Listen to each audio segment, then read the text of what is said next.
And I'm Dylan Black. The BYA nominations open until October 31st. You don't have much time to get your nominee in for these amazing awards. Let's find out more right now. We have the chair of the BYAs Nominations Committee. We have Dr. Melissa Baird with us. Hello. Hello. We also have a member of the BYAs Nominations Committee. It's Hiba Kukaswadia. Nice to have you here. Thank you. Thank you. Pretty cool event, and this has been going on for some time. Yeah, the BYAs, or the Businesswoman of the Year Awards, began in 1983. So it's been going on for quite a while, and it's all about recognizing women in the business area for areas that they're excelling in.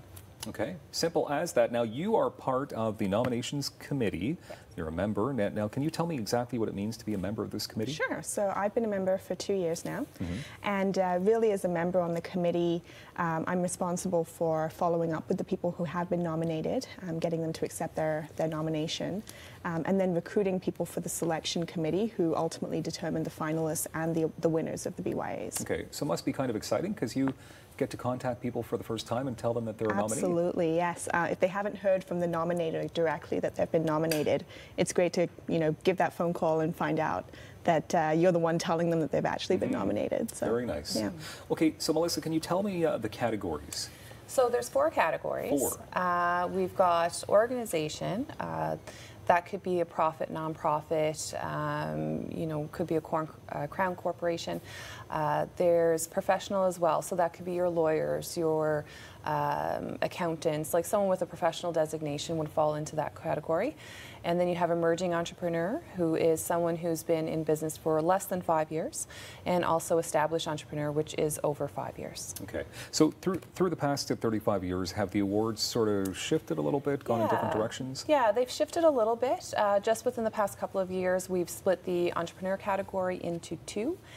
So that we could have the emerging and the established.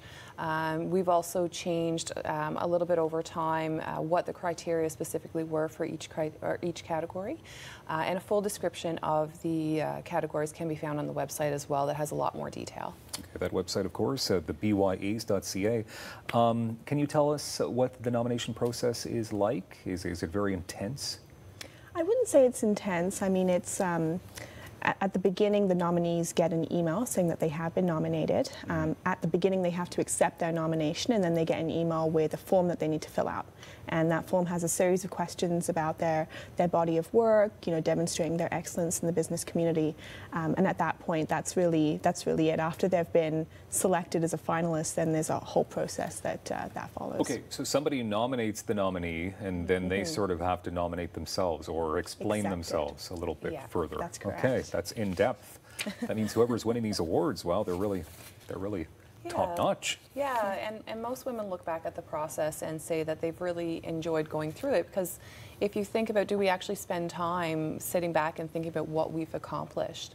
And one of the things we hear often is, well, can I actually do this? Because, have I done enough to qualify for this award? And people have, they just don't acknowledge their own accomplishments enough. Yeah, I guess they have to just sort of put the modesty aside for a bit and sell themselves, right? So, okay, so there must be a lot of people, though, because if there's only 4 categories, there must be a lot of people coming forward. Yeah, and it changes year to year as to how many nominations that there are and how many people complete the submission form. That always does change year to year as well. Okay. All right. Now there's a gala. So this all basically, we have the nomination process right now, but the big event at the end of the year, it's the gala. So can you tell me a bit more about the gala that happens in April? Yeah, so after the finalists have been selected, so there's 3 finalists per each category. In February, there's a finalist reception, so that's kind of the unveiling of who are the top 3 contenders for the award in each category. And then in April, there's a huge gala, and it's all about recognizing the finalists and then also unveiling who the recipients actually are. Okay. It's open to the public. Tickets will be for sale in the near future. But it's a really big event that's put off every year, and it's been a great success so far. Sounds like a big undertaking about it, like a 7 or 8 month undertaking from start to finish to wrap things up at the gala. The gala is April 11th. Can you tell me then, so how did you become part of the nominations committee? Well, it's interesting because I actually attended the gala a few years ago, and it was just such a celebration of women in business and their successes that one of my colleagues at the time was on the nominations committee, and so we were catching up, and she happened to tell me that there was an opening, and that's actually how I got involved. Okay, now are they always looking for people to join to be a part of the?